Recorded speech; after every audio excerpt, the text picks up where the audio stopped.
Hello and welcome. It's Career Coaching After Hours, and I'm still your host, John Davidson.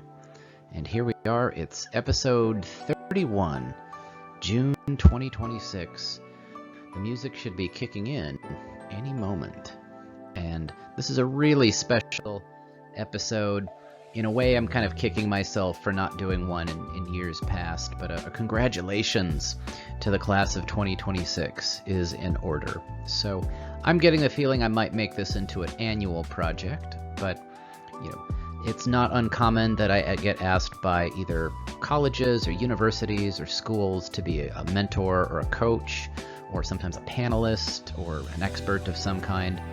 And so many of my clients end up doing some kind of retraining or going through a graduation ceremony of their own, or, as it's not too uncommon, where my clients have a child who's finishing up either high school, or maybe they've got an adult child who is finishing up college or university. Maybe it's a bachelor's or an associate's or a master's or a doctorate, what have you. So it is June, and that's the season for congratulations. So this is a message that is a little bit of an overarching message to anybody who's graduating in 2026.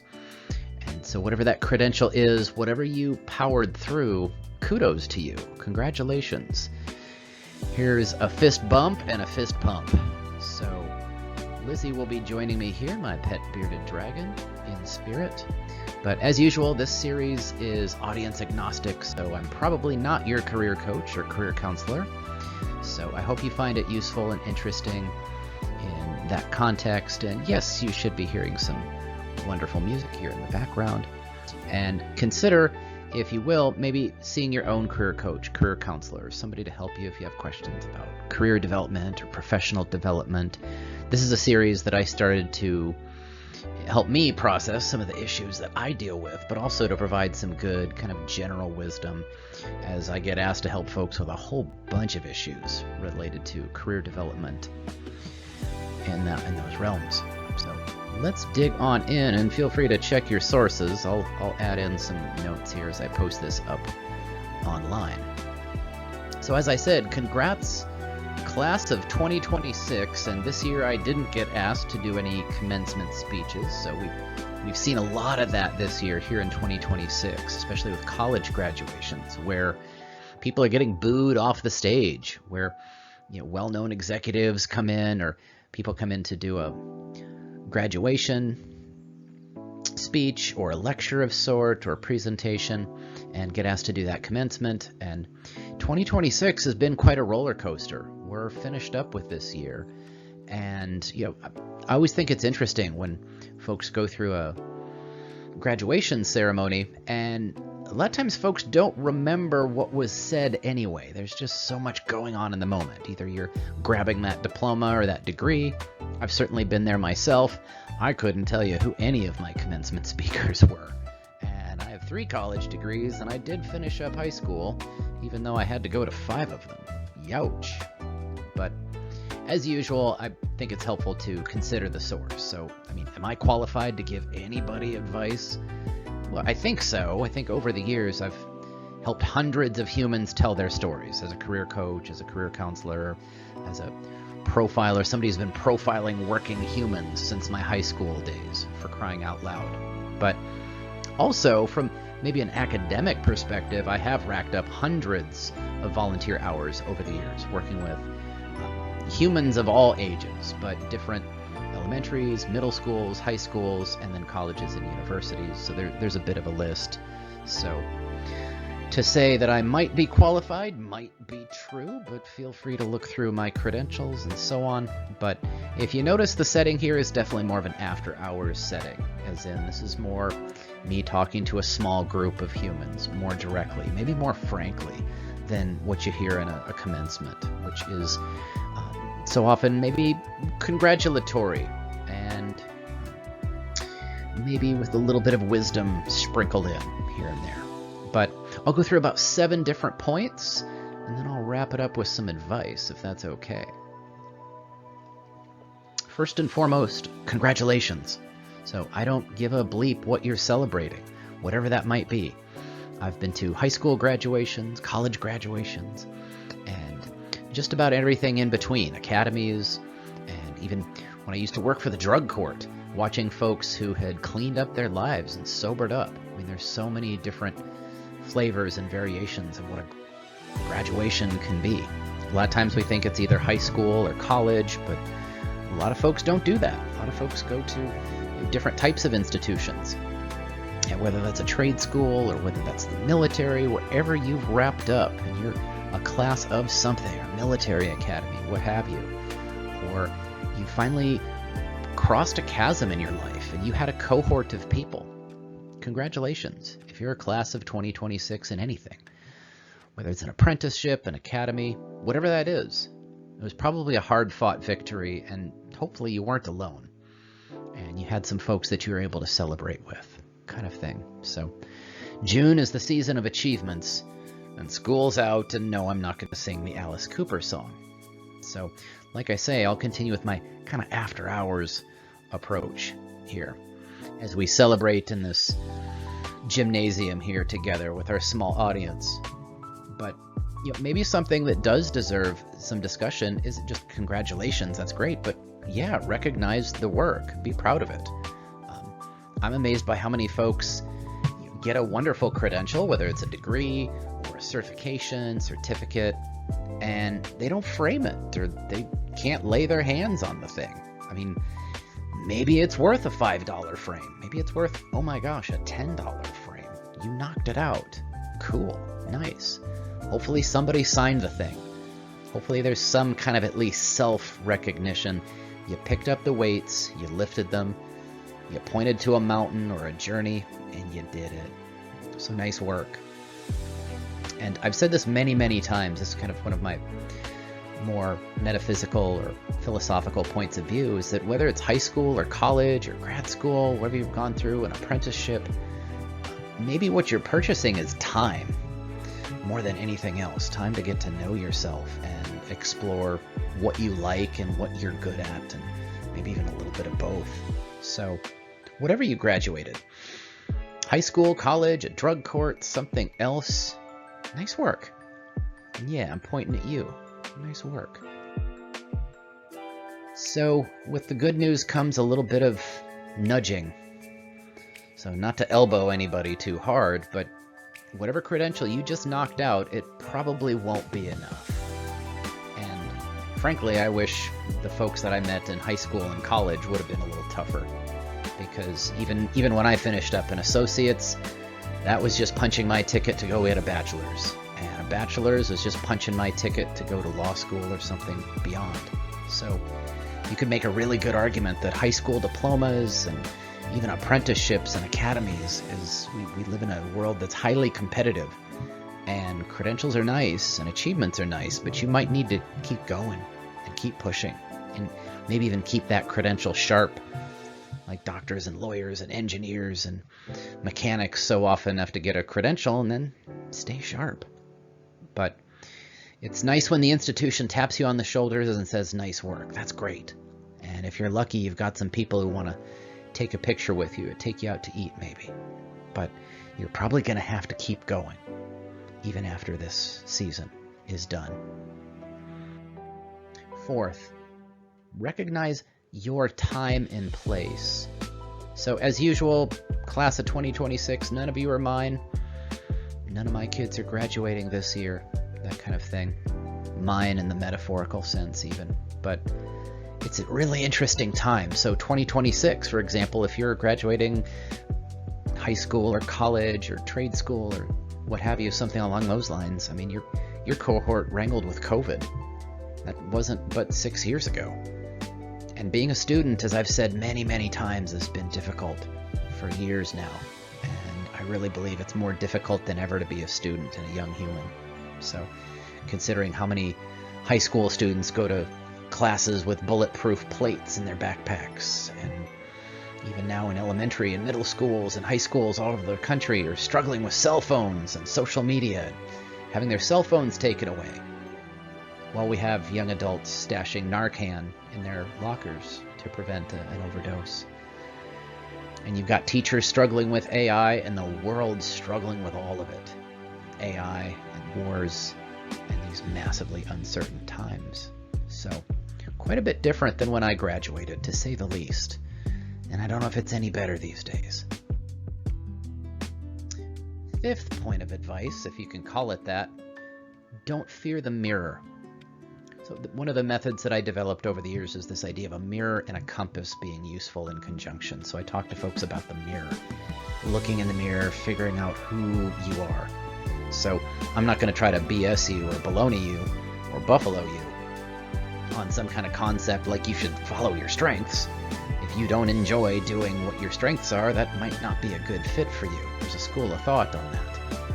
And then there's another school of thought that says follow your passions and just do what you love doing and you'll never work a day in your life, and that might not be a good move either, because as much as I like to play guitar, I'm terrible at it. So you could make a good argument that looking in the mirror takes a lot of guts, and there's nothing wrong with taking a gap year, doing some traveling, and as I love to elbow folks and even myself, to remind myself to pick up that journal once in a while. And don't be afraid to look in the mirror and assess yourself and be real with yourself, or even ask others for advice around who you really are. So the other side of that equation might be the compass. How do we map out a position forward? I mean, it literally blows my mind when I work with professionals in high schools and colleges, and so many of my clients can't remember who their guidance counselor was in high school or college, or even if they had one. And incredibly rare they can remember a name even. And sometimes what's even more depressing sometimes, or even sadder, is maybe even being able to remember a teacher or a professor or an instructor who actually was willing to pull them aside and have a non-academic discussion. So write your dang goals down. I think it says damn in the presentation. So excuse my terrible language, but I'm of the opinion that humans matter, so that means you matter, and thus your goals matter. And I think that's formal logic speaking. You matter, your goals matter. Simple enough, but getting them written down is so rare, and I work with all kinds of wonderful, bright, talented, epic humans, and their goals are trapped in their head. And maybe that's helpful to get that out on a sheet of paper or out in a conversation. Your North Stars, well, what are they? Notice how I said star? And stars separately, and also plural, as in you can have one, you can have both. So there you go. And it's perfectly okay to assemble a board or a council or a team of humans, by the way. You may need to, whether that's parents or guardians or teachers or instructors. So I'd like to believe if you're celebrating some kind of a credential, or you're graduating something, that there were people around you that want to see you do something with this credential or do something at this crossroads, whether I'm a part of that or not. Seventh, and we're almost done. This is going to be a brief one. This world is fraught with challenge. All the classic graduation books may not help you explicitly, but maybe give them a try. And so here are some books that I've nudged clients of all ages to either read or even reread throughout my career and throughout my practice as being a career coach and a career counselor, a mentor, a trainer. Who Moved My Cheese? Who doesn't love reading about mice and the metaphor of what is your cheese and who the heck moved it? And what are you going to do when it gets moved for you and you're going through a maze? Randy Pausch in The Last Lecture. What do you do when you realize your time is very, very limited here on this planet? What would you do if you knew something was in fact your last lecture? It's an interesting book, well worth reading. And one I think gets forgotten all the time is Zen and the Art of Motorcycle Maintenance. It's a deeply philosophical book. I think defining what's important and taking a break, taking a step back, taking some deep breaths. A classic one that's given to folks at all different stages and ages is What Color is Your Parachute? And I don't agree with all of it, of course, but it's a classic book about navigating career search and what's next. The Art of War, I think, is helpful in terms of sharpening yourself. I could certainly mention that so many books on Ikigai and finding that what's in that paradigm for you, what you're good at, what you enjoy doing. But there's so many books out there in terms of how to start a business and how to manage your money, finding a niche, trying to figure out who you are. Lots of them out there, from psychologists to business professionals, what have you. But don't forget about your own book. And I think I said that a little bit earlier. I think it's really important to buffer all of that with a sense of self and journaling, professional journaling. So it's okay to write your goals down, but also perfectly okay to map towards those goals. A few quotes, and I'm going to keep it real short. 3 and only 3. The first one, don't be a statistic. Don't be a statistic. That was advice given to me in 7th grade, Mr. Hahn. Public health and biology teacher.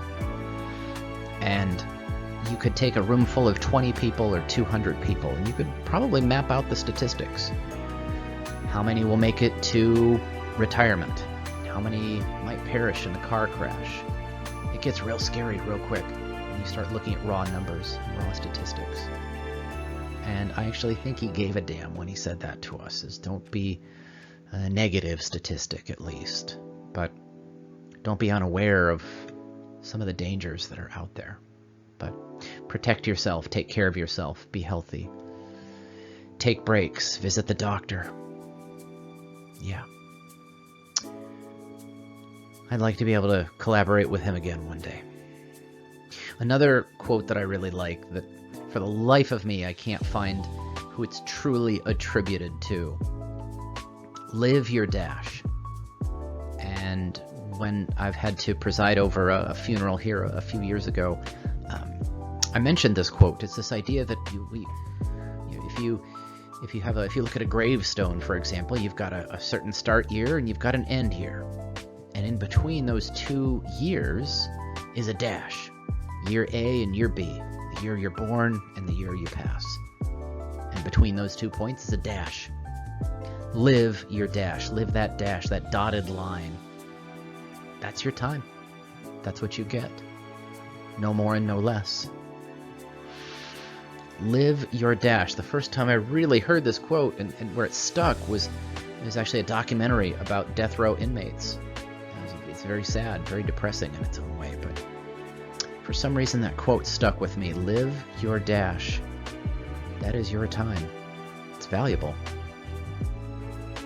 Last one, notice how none of these are mine, is usually attributed to Jim Rohn, and there are different versions of this or variations. And so he loves to say, if the why is powerful, the how is easy. As in, if you have goals that are relevant and heavyweight enough, figuring out how to do it might just be the easy part. I say it a little bit differently. If the why is strong enough, if there's enough to move that needle, then the how is easy. You say you want to get a high school diploma or a college degree, or finish an apprenticeship, or start a business. If you have powerful reasons to do it, getting it done is probably a matter of connecting some dots. And will be difficult, but maybe easier if the why is clearer and relevant to you. It's a wonderful quote. It's very powerful. So, Godspeed, class of 2026. Do well. Take care. Be well. Congratulations. Sorry I couldn't see the ceremony with you this year. So, there we be. Hey, I got through that. All right. So, I appreciate you listening. I enjoyed putting the presentation together. Maybe I'll be a panelist again this year, work with some more young humans going after new degrees and new diplomas. So, maybe I'll see you back here 2027. Class of 2027, is it coming up? Sure is. So thank you for joining me, and let me know what you think. Am I on target? Am I on base? Or off base, excuse me. But I appreciate your comments and commentary very much. So take care. Feel free to share this. Feel free to reach out if I can be of service or be of help. And I appreciate you putting up with me and my musical tastes. Wonderful musicians there helping out in the background. And no, I didn't play Pomp and Circumstance. No, wasn't going to do that. But thank you to all of you, listeners, clients, supporters. Great work this year. And absolutely feel free to share this with a grad if you think it'll help them. I'd appreciate that, and maybe they would too. So thank you very much. Bye-bye.